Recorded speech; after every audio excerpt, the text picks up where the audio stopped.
All right, hello everybody. How's it going? This is Mrs. Hall here. Welcome to Chapter 4. This is going to should be shorter, so I'm going to try to keep it as short and sweet as possible.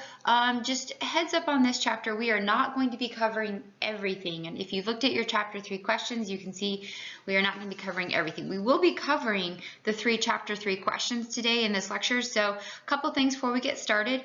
If you have the PowerPoint, or if you have the ability to print it, I would, like I said, condense it down maybe to 4 or 6 slides on a page, and then take some notes as we go along. That's a good idea. And then I would print off your questions, or if you're going to do them on a separate sheet of paper, then take some notes on those, or if you've completed them, go through and check them. You can always add to them before you submit them. Because I will be touching on them to make sure that you're hitting on the right things so you can get as much credit as possible and be as prepared as possible for the test, okay? So this chapter is a really interesting chapter. This chapter is kind of bridging kind of 2 things. It's the end of the Bronze Age going into the Iron Age, okay? And we define these periods by metals because one is better than the other. So I pose you what I would think is a pretty easy question. What is stronger, bronze or iron? And thinking about that for a second, iron is the correct answer. It is stronger, it's more readily available, it is easier to forge and to mold. And so what we're going to see is that moving into Chapter 4, but really Chapter 5, that empires that use bronze will be conquered by empires that used iron. And so that's why we call it the end of the Iron Age, beginning of the Bronze Age. Armies or people that used bronze, that became outdated, and it was harder to come by. It was more expensive. People that used iron, especially in a military standpoint, they were stronger and they became stronger. So date range for this chapter, you're looking at 1200 to 250 BCE. So if you look on the first page of the chapter, so on the Chapter 4 tab in the module, that page, Chapter 4, you'll see the Earth and its people. You'll see the Chapter 4 PDF. On that first page, you'll always find the date range. So when you're doing your Chapter 4 questions where it says date range, that's where you find it. Geographic location. So this is where you write, remember, region. Okay, so we're not writing country names down, we're writing region. So despite who lives there, the region doesn't change. So geographic locations for this chapter, we're going to be in the Americas, because we're going to talk about the Olmecs and the Chauvin. We're going to be talking about the Assyrians and early Israelites. So that's going to be what region? Middle East, right? So you should have those 2 locations. And then key civilizations, we're going to be talking about, so these are the specific groups of people. Okay, so these are then the specific names that might not exist today, but that existed back then. They could exist today, like the Israelites still exist today. Israel's a state, right, today, but we're looking at back then. So Chauvin you should have down, Olmecs you should have down, Assyrians you should have down, and then you could put Israelites or Jews. Either one would work, or Hebrews. Any of those would work for a reference to early Israelites. Okay, so you want to make sure that those things are filled out correctly, because I do take off a lot of points if those aren't done correctly. Okay, so we're going to talk really quick about the early Americas. Okay, the Americas are really interesting because we've talked about the characteristics of an early civilization, right? Central government, labor specialization, religion, writing systems, religion, social hierarchy, permanent settlement, usually around a river of some kind, job specializations, set of laws, things like that, okay? And what's really interesting is that we're going to actually see similar characteristics of this. Oh, agriculture, sorry, can't forget that. Agriculture, irrigation, growing of crops, domestication of animals, sorry. And we're going to see similar characteristics of civilizations in early Americas, despite isolation. What makes the Americas so unique is that they develop in isolation, right? By isolation, we mean they are cut off from the rest of the world. They had no contact with Asia, with Europe, with Africa. Yet, when we look at the early civilizations, and the 2 examples we're going to be looking at, when we look at the Andean civilizations and the Mesoamerican civilizations, we're going to be looking at the Chauvin and the Olmecs, just really quick, okay, is that they had similar characteristics. Now, maybe not quite as advanced, maybe not as large of buildings, but in a lot of ways, very, very similar in their developments as other early civilizations that we've talked about in early China, in Indus Valley, in Mesopotamia, in Egypt. And again, I try to challenge you to think that, again, we spend so much time in our lives dissecting how we're different, how we're not the same. And I challenge you to get past just when we look at each other, how different we are, but at the core root of how we think of survival and what we need, we are very, very similar. As a human species, we survive in a very similar manner. The things we need and the way in which we function the way in which we survive as a species is very, very similar. The way that we prolong our lives and try to sustain the continuation of our lives happens in a very similar fashion, even in isolation. And I think it's really cool. And I think there's a unifying factor that we can find in that at the end of the day, we're all trying to do the same things. We're all trying to survive. We're all seeking the same things. And I think that's a really cool thing. And it doesn't mean that we're not individualistic. I'm not trying to drive that away. But I think that can be something we can kind of grasp onto to bring us together in some ways. And I think it's really cool how the early Americans, despite the isolation, are going to develop in a very similar pattern. So we know, or we believe that during the Great Ice Age, probably about 30,000 years ago, that this is when humans made their way into North-South America, right? So we believe that it was probably a land bridge, right, between Asia and North America, kind of connecting Alaska, present-day Alaska, right, in that region. So people migrated through that ice land bridge, okay, and then slowly migrated down through North America into South America, all right, and then over time settled in these different regions. And we're going to see the most advanced or the largest successful civilizations not so different from the other early civilizations in a very temperate climate, okay? So not too hot, not too cold, along similar lines of latitude. So again, it's really interesting how we develop in really similar fashions. But that's how the people got to the Americas. And then obviously with the melting of the Ice Age, okay, and that land bridge going away, then the isolation begins of the cutting off from the other continents until the exploration age in the 1500s. So the impact of this isolation is going to be about 15,000 years of isolation, so it's going to really distinguish the cultural aspects of American civilization so from the rest of, Asian, African, and European cultures. So really quick, what kind of things are we going to see, okay? So in Meso versus Andean civilization, domestication of different plants and animals, so we'll see the different uses of different plants and animals. So we'll see agriculture, we'll see animals, but we'll see different kinds of crops.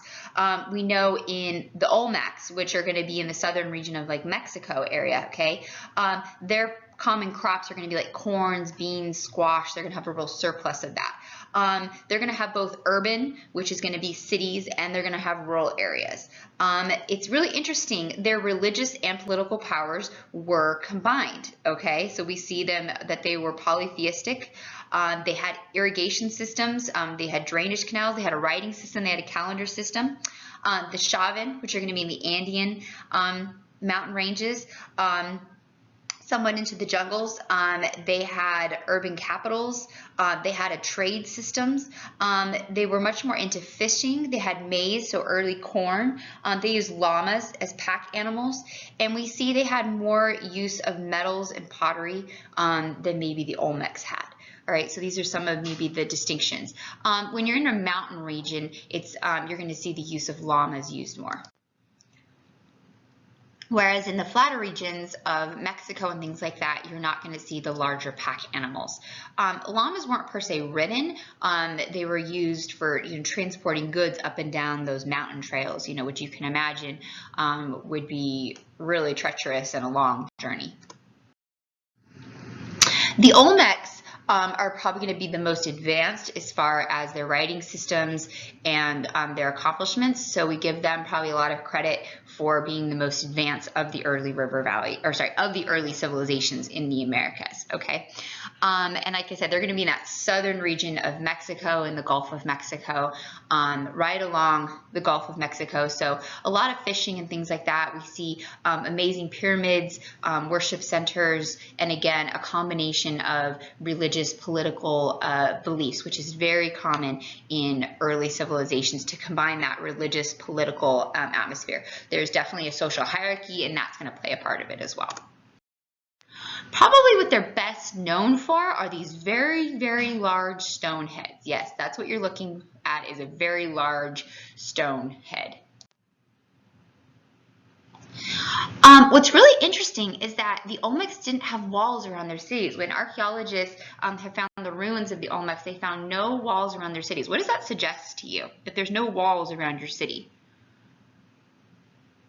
Yeah, that's going to suggest that they had no threats, really, that they had no major enemies. You know, you tend to build a wall if you fear an enemy, or if you have a constant enemy or threat of an enemy. And we see that they had no real walls. So I find that really interesting, that they probably were really dominant at the time, or if there were other civilizations, they were probably smaller tribes. So that they were really the dominant group. Now, what was interesting, archaeologists found about a dozen stone heads, and what's really interesting, these stone heads are huge. Okay, they're like 6 to 8 feet high. I mean, they're large. This man is pretty large. Okay, so you know, imagine an 8-foot high boulder. Okay, so large boulder, and these boulders are in the middle of the jungle. Okay, just in the middle, you're walking along and boom, there's a boulder. It's not like there's a rock quarry nearby or something like that. They're just randomly there.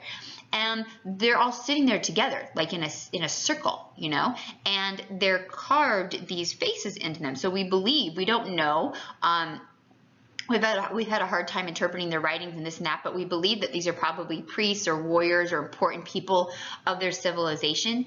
But people have a lot of respect for the Olmecs, because one, it's like, where did they get these stones?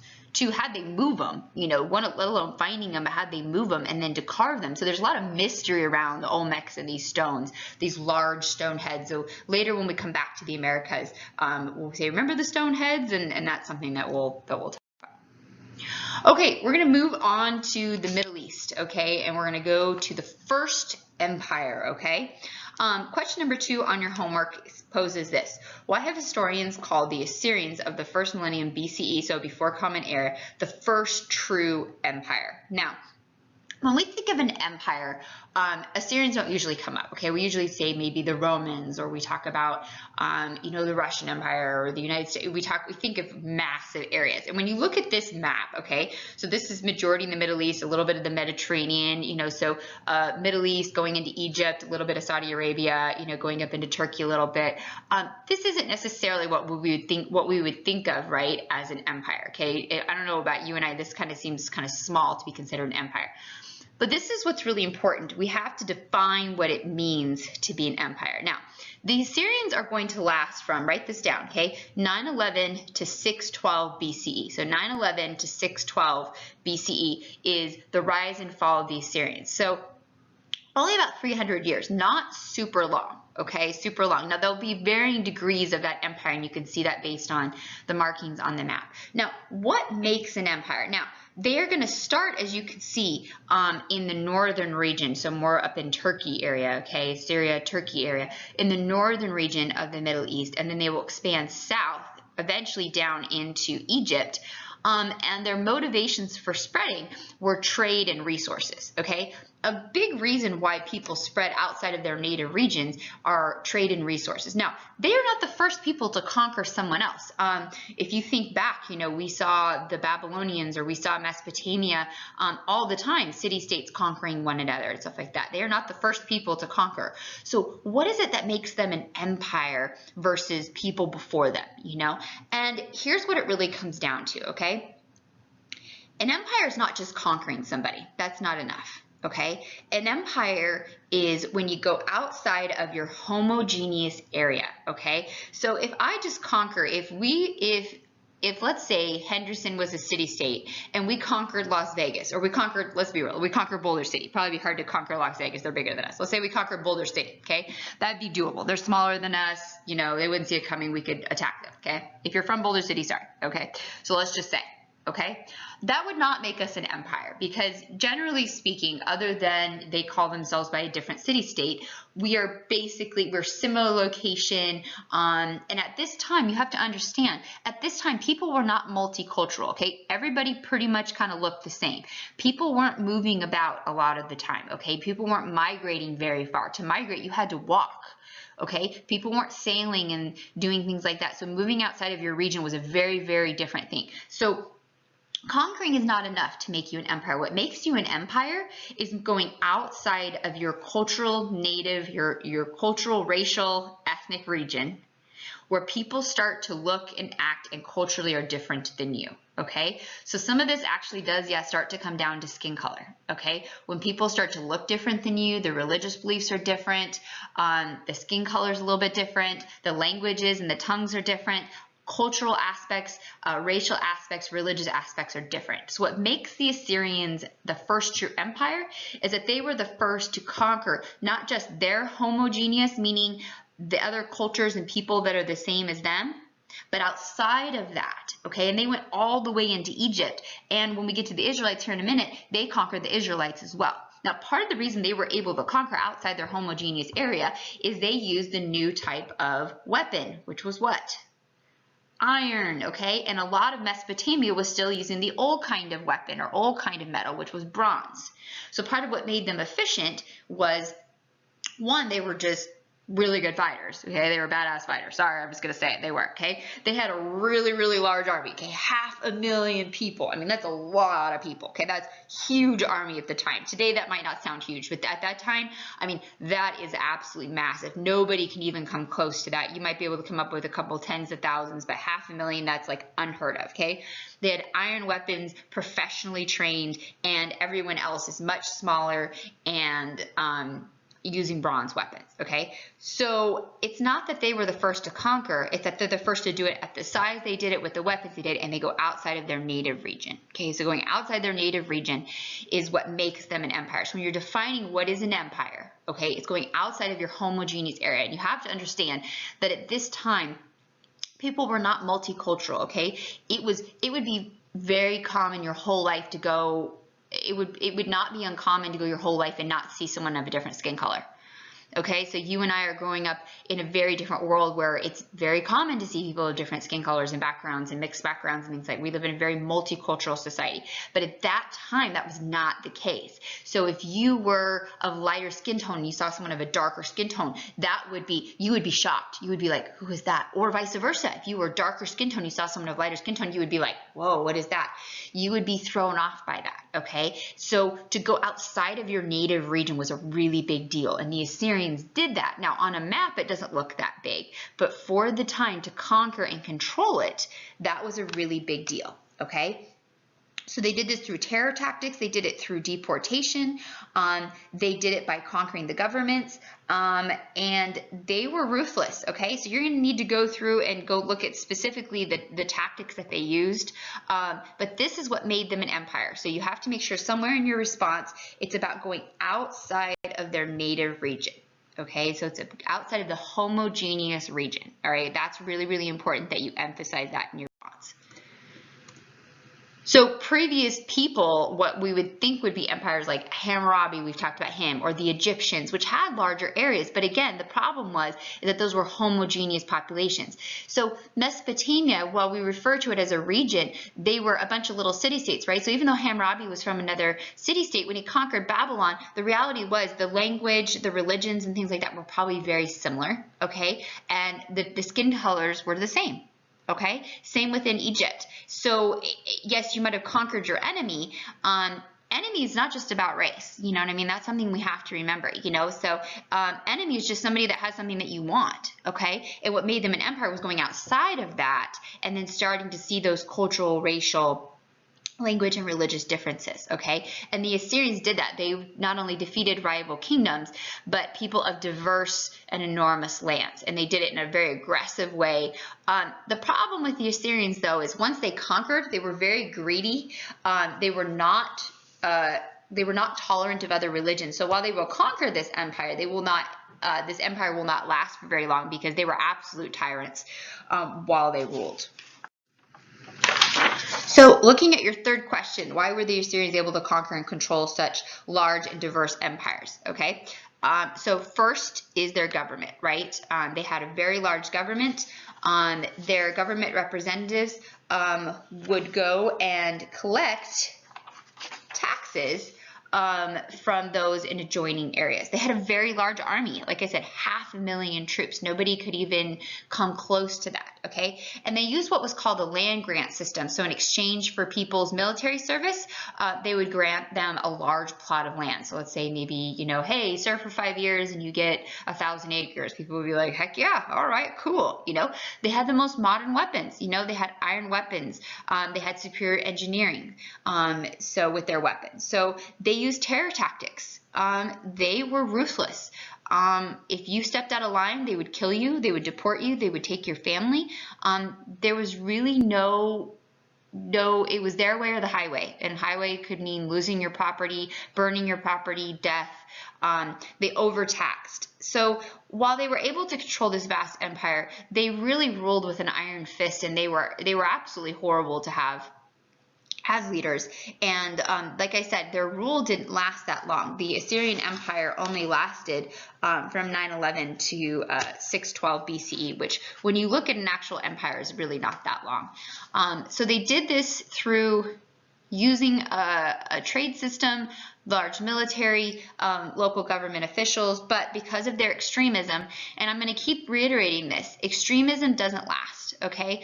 Extremism can get a lot done. They did get a lot done. They built an empire, they conquered what they wanted, they got what they wanted, but because they were so extremism, when you want to look at empires that last, when we talk about empires that last 500 plus years, 1,000 years, that have real longevity and success, it's going to be people that take more of a middle road. I'm going to reference back to Chinese, philosophies, right? Legalism, Confucianism, and Taoism. Now, I'm not saying you have to practice Confucianism verbatim, okay? Like if you don't claim to be Confucius, but if you take the general ideas or concepts of it, okay, this middle road of, firm but humane, treating people fairly but with humaneness, that you have to have rules, right? You have to have rules and laws, but there has to be a humaneness. And the Assyrians did not do this. They had rules, but they were so extreme. They were more of a legalistic approach. And legalism gets a lot done, but when we look through history, people who take more of a legalistic type approach will often not last for very long. Okay, we're going to spend a couple minutes and I want to talk about the early Israelites, okay, or early Jews, also sometimes known as the Hebrews. So any of these, so if you hear Israelites, Jews, Hebrews, all of these are kind of interchangeable terms referencing the same groups of people, okay? Jews is kind of more the religious reference, Israelites is more the tribal reference, Hebrew referencing the language reference, okay? But all referencing kind of the same group of people. So we're going to quickly kind of just talk about their rise, and we're going to come back to them, but we're just going to touch on this because it's the rise of our first 5 major religions. So in this first quarter early history contextual review that we're going to do, so you're going to notice these first 12 chapters, we're going through them pretty quickly. And then when we get to the Mongols, we're going to slow down. And the reason we're doing this is we just need to create some context of what is history. In order to talk about history, you have to know what comes before it. Because history is cause and effect. And so if you don't understand what came before, you're not going to understand what's happening now, and therefore what is to come, okay?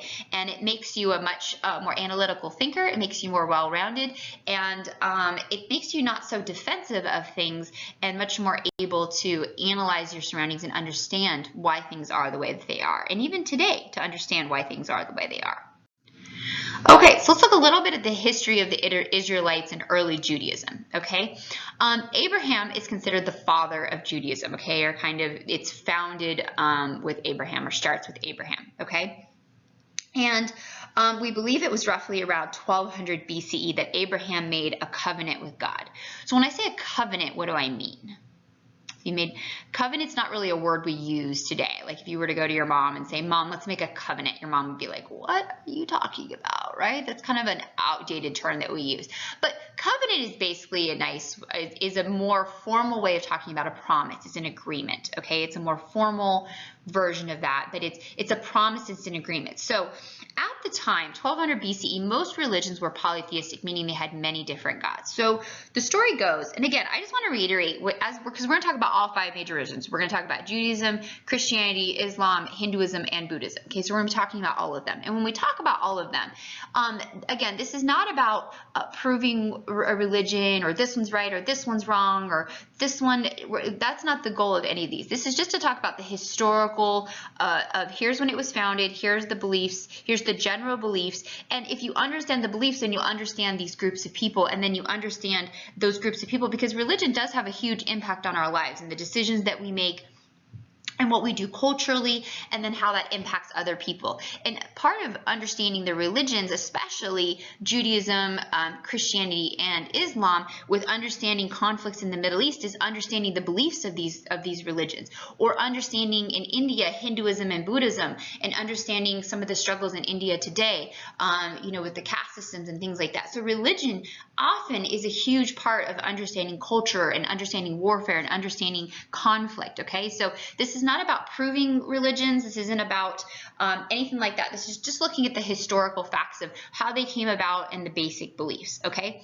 Also, we will not be going into all the subsections of the religion. We're just looking at the basic foundations of the religion. So if you happen to practice one of these major religions that we're going to be going into, and you're like, well, actually, we believe, and you're kind of a subsection of that religion or something, or more specific than that. This is not trying to disprove those religions or say what you believe isn't true or anything like that. This is just kind of going over the broad foundations of those religions. Okay, so Judaism, here we go. Okay, so about 1200 BC, it's believed that Abraham made a covenant with God. Okay, so at the time, polytheism was the most common. So in a world that was mostly polytheistic, you have to understand that this was a really big deal. Think about the comfort of polytheism, the idea that you have a God for anything that you need, right? If I am having fertility issues, I have a God for that. If I'm having famine, I have a God for that. The idea that no one God is too busy, and that you can reach out to, it's kind of like having a doctor for each of your medical needs or something like that. There's a comfort in that. They're specializing in what they need.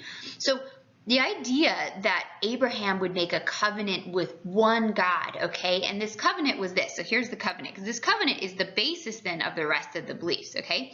So the covenant is that Abraham, it's an agreement, okay? So the agreement is that Abraham would believe in one God and only this God, okay? No more polytheism, he would be monotheistic. And in return, Abraham and all his descendants, okay, which would become the tribe of Israel, okay, would be God's chosen people, and they would get a promised land. And this promised land would be a sign or a blessing for upholding this covenant, okay? So let's imagine we are all Israelites, so we worshiping only this one God, then in return for being God's chosen people, kind of like, well, how do we know, or what makes us stand out, or what makes us God's chosen people? Like, I don't want just a sign that says I'm chosen. Let's be honest, if I'm walking down the halls of school and I have a sign on my back that says I'm chosen, people are probably going to make fun of me, you know what I mean?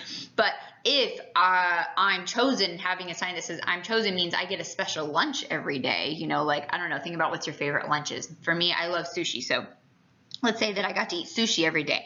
Other people are probably going to be like, oh, that's cool, I want to be chosen. So this covenant, it wanted to feel like, there was something in it for both sides, right? So Abraham agrees that he and his descendants, one and only God, and in return, he and his people would be God's chosen people. And not immediately, but someday they would be given a promised land, okay, that would be theirs and only theirs. Okay, now, this is where it gets kind of sticky, okay?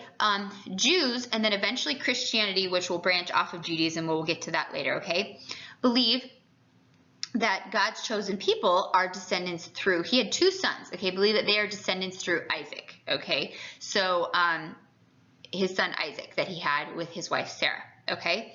Eventually, Muslims, okay, or Islam, will believe in the same covenant, okay, and they will believe in the same covenant, but they will believe through descendants of Ishmael, the other son, okay? So he had 2 major sons, 2 sons, Isaac and Ishmael. So Jews and then Christians which will branch off of Judaism with the birth of Jesus, and we'll get to that a little bit later, okay? But Jews will believe that they are descendants through Isaac, and so all descendants through Isaac from Abraham will believe that they are God's chosen people. And then as we get to the rise of Islam and Christianity, then we'll talk about how we have three major religions that actually tie back to or believe in the same covenant.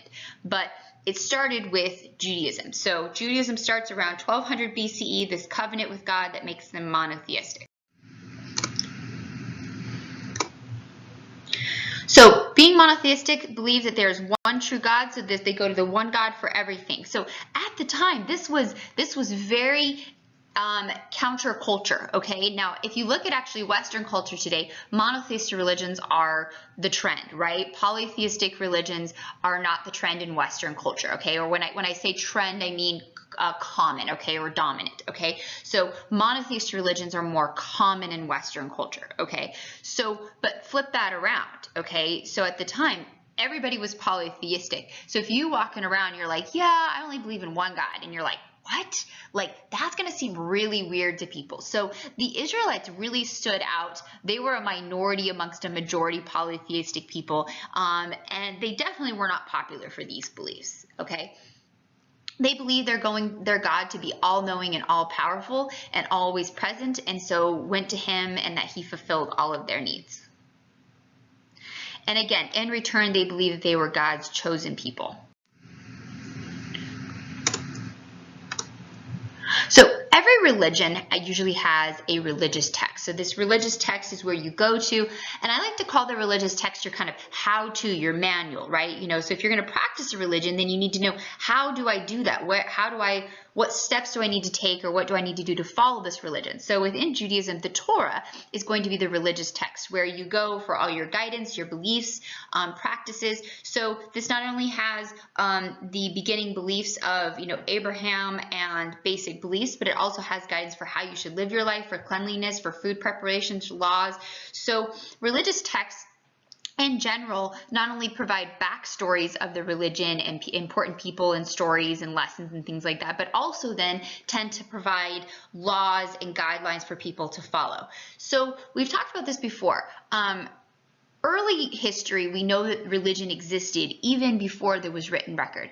And the reality is, even today, when people are polled all around the world, over 95% of people claim belief in some god or gods or deity. Okay, isn't that crazy? We spend so much time talking about how we disagree on religion, yet another commonality we have is that people in general, now maybe to what extent they practice, that's up for debate, you know what I mean? But generally speaking, just do you believe in some god or deity? Most people, 95% of the world says yes.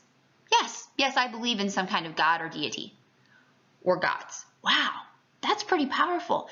And here's the reason why. We all have the same question, the same insecurity, right? What happens when we die? What happens when we die, right?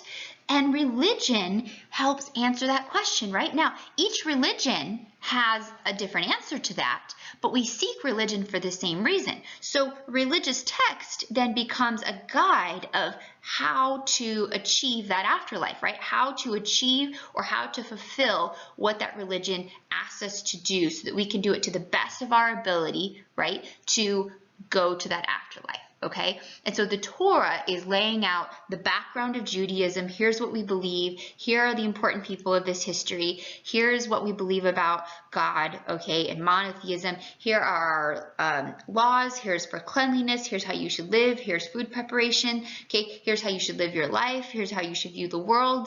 And you do these different things, and you will fulfill your religion. So whenever you see a religious text, you're like, what purpose does a religious text? Religious texts always serve the same purpose despite the religion, okay? And it's your guide, your how-to, your manual to that religion, okay?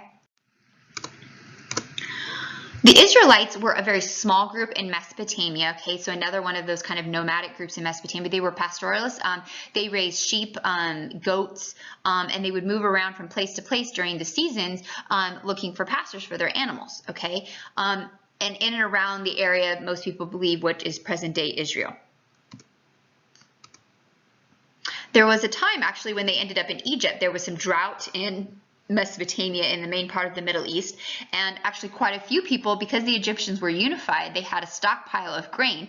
And so the Israelites, along with several other smaller nomadic groups, ended up in Egypt to buy excess grain. And the Egyptians, basically, this is how they saw it. They saw a small nomadic group of people who didn't really have anybody look out for them. The Egyptians have lots of projects like building tons of pyramids, and so said, hey, you guys are not going to leave, actually, and enslaved them. And they ended up staying there for several centuries and became enslaved there. And this is going to become part of the Exodus, which the Exodus will be actually a book in the Torah. And also we'll see this talked about in the Christian Bible as well, the Exodus, which is talked about with Moses.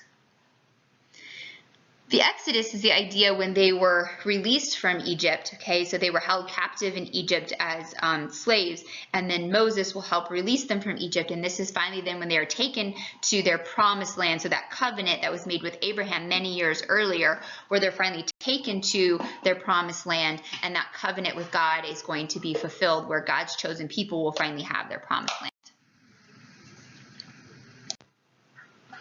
So the Exodus story, if any of you are familiar with, you've been raised in or around, you know, any of these monotheistic religions, you probably have heard the story of Moses, the baby in the river, when the Pharaoh tried to kill him and he was put in the river, and the Pharaoh's, one of the Pharaoh's wives found him and raised him, and then eventually God called him back to him, and you saw the different plagues, and he was able to get the Pharaoh to release his people. He took him across the Red Sea, the parting of the Red Sea. So if you've been raised in any of these kind of religions or heard these stories, you probably have heard these stories, okay? So once they were led out of Egypt, then the goal is that the Israelites would go to their promised land.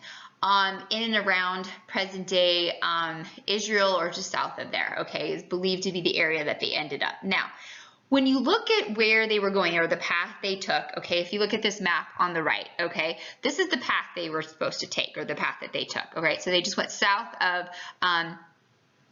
the Sinai Mountains and the Sinai Peninsula, and then went up further north along the Mediterranean Sea.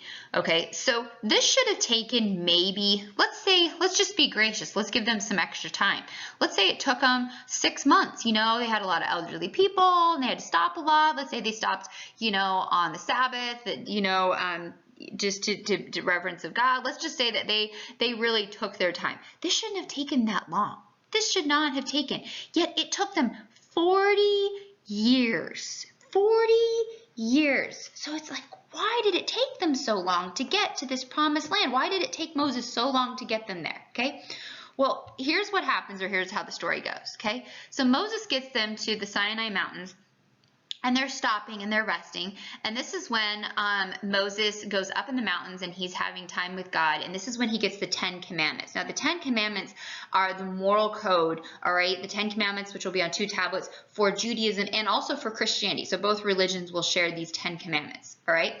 And when he comes down, he sees that the Israelites, the Jews, have built a bunch of false idols and are worshiping them. Now, remember, the covenant is that the Israelites are supposed to be monotheistic. They're only supposed to worship one God, not build a bunch of idols and start worshiping idols. Now, you have to think about this for a second. They had been enslaved in Egypt for quite a while, okay? And even if you're enslaved somewhere, what happens over time is cultural diffusion. Think about it, maybe yourself. Maybe you're of mixed background. Think about, even if you're not, maybe think about your parents. If maybe your parents are different religions or different backgrounds. And so you have maybe been raised with a mix of different beliefs or different traditions. And it doesn't have to be different religions, maybe just different languages in your household or different foods. Think about how sometimes maybe they clash a little bit, or, you know, it can be confusing, or especially if you're 2 different religions, like maybe if you celebrate Christmas or if you don't celebrate Christmas, or one parent does or one parent doesn't, you know, think about how conflicting that can be or how confusing that can kind of be, okay? So for a lot of the Jews, being monotheistic, the Egyptians were definitely polytheistic, yet being exposed to that, actually, unfortunately, a lot of Jews had been exposed to Egyptian religion, and so it had compromised their monotheistic beliefs. So when Moses comes down from the mountain, he sees the Jews worshiping these false idols, and he's like, no, no, because they just broke the covenant. They're literally on their way to the promised land and the covenant has been broken. Now, God is obviously mad. The covenant is broken. Moses is mad. And here's the thing. The covenant's broken. You can't take the chosen people now to a promised land who just broke the covenant, just broke the promise. You know what I mean? Just broke the rules. So the 40 years is believed to be not because God didn't know where he was going to take them. It's so they were wandering around so that those who broke the covenant, the older generations, would die off. And the new generations, the young generations who didn't break the covenant, okay, could reinstill or mend the covenant and then could go into the promised land. So people who had broken the covenant, the younger generations, so the older generations had to die off and the younger generations then could go into the promised land. Now, when they made their way into the promised land, this is the time of Saul, King David. This is that story of David and Goliath, who will become one of the great kings of the Israelites. King Solomon, he'll build one of the great temples in Israel and Jerusalem and stuff. And this is also when the Assyrians, so the Assyrian Empire around 721, the Assyrians will come through and destroy a good part of the Israelites' kingdom and conquer them and will actually cause them to disperse, okay, also known as the diaspora, okay, or diaspora, however you want to say it, okay. And it's during this time that this is the first of many, many different times that the Israelites or Jewish people are not only persecuted, but are caused, because of persecution, have to flee from their homes, okay. And so the very first time that they are forced to flee from their homes, flee from their land, is all the way back to the Assyrian Empire in the 700s BCE, okay? Probably one of the more controversial things to happen in the 20th century is the formation of the nation of Israel, okay, after World War II by the United Nations. There's a couple different ways to see the formation of Israel, okay? Some people see it as it is a restoring of going all the way back to 700 BCE, the original promised land that belonged to the Jews and had been taken from them time and time again over history. And because they're such a small minority group, they hadn't been able to live there. Not everybody feels that way about it, though. This is a very complex issue, okay? So if you are, and what I challenge you to do is not, again, to take a position on this. If you are kind of neutral on this, it's just to maybe understand different points of view. If you have a very clear point of view on it, maybe to understand that there are different points of view and that it's okay to understand another point of view and it doesn't have to compromise your point of view, okay? So from the Jewish perspective, the formation of Israel is such a wonderful day and is such a needed thing because you have such a history of persecution. You know, there's a word for the persecution of Jews, anti-Semitism, right? No other religion has a word for it. No other group of people or religion is more persecuted in history than Jews, and that's just a fact, okay? And we'll talk about it time and time and time again, okay? Now, many religions and group of people are persecuted. I'm not at all saying that that isn't the case, but over time, you will see the Jews it's time and time and time again, and we even have a word for it, right? Anti-Semitism, okay? And so there's a perspective that the formation of Israel is needed. You know, they need to be returned to, they need to have a safe haven, they need to be returned to their promised land, what they believe to be their promised land. And after the horrors of the Holocaust in World War II, this is part of making that right, and not that you can ever make right the Holocaust, but to restore in some way a homeland for them. Now, there's other perspectives. Well, they haven't been there for a long time. What about the 1,000, 2,000 years that they haven't been there? What about people that have been living there that whole time? You know, what about Christians? What about Muslims who have been living there for 500, for 1,000, for 1,500 years? When Israel was carved out, there were a lot of people already living there. Imagine living in your home. Imagine if someone came to your home today and put a notice on your door that you have to vacate your home in a month. And you're like, what do you mean I got to vacate my home? And let's say you've been there for 3 generations. It's the only home you've ever known. You love that home. And you have to move. And you're like, but I don't want to move. And somebody says, well, that's not your choice. You have to move. Period. Nothing you can do about it. And you have to move. And you have to leave.